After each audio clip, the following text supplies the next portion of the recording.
Tisu picked his most decorative shield from his personal weaponry.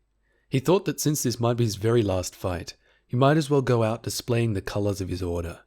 It seemed a shame to die for a peasant's daughter, but Tisu knew that in his heart all lives are equally worthy of his efforts. All suited up and with a spear to match his sword and shield, he kicked his horse forward toward the beast's den. He didn't know where he might find it, nor what the monster actually was. All he knew from the peasant woman's description was that it was about the size of a small house, it could fly, and that it was purple.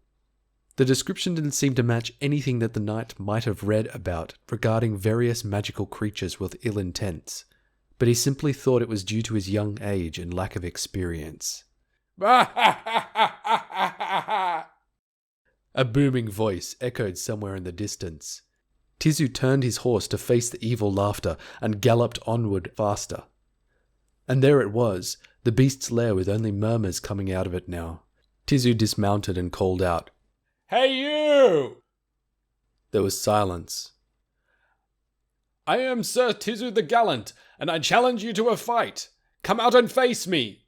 he shouted valiantly, being prepared for an honourable demise if it comes to it. More murmurs, then the booming voice finally shouted back, "I am preoccupied with a guest. Please come back another day. I will answer your challenge then, Sir Tisu."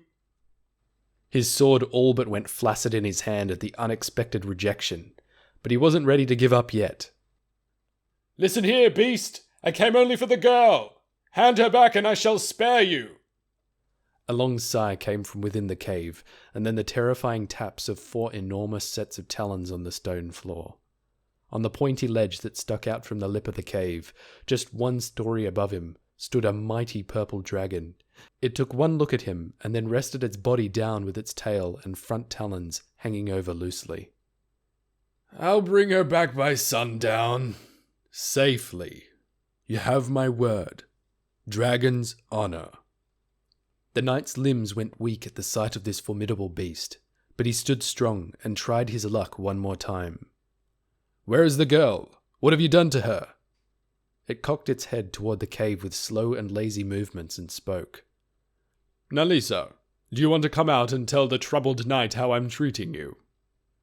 After a short repose, the spindly girl came out and leaned against one of the huge purple shoulders before her. "See, I'm safe and sound. You can go back and tell my mother that everything's fine." The dragon grinned jubilantly at the man. Tisu did not know what to make of this, but since the opponent didn't show any signs of ferocity, he too felt bound by honor to sheath his sword and put away his shield in favor of diplomacy and honeyed words.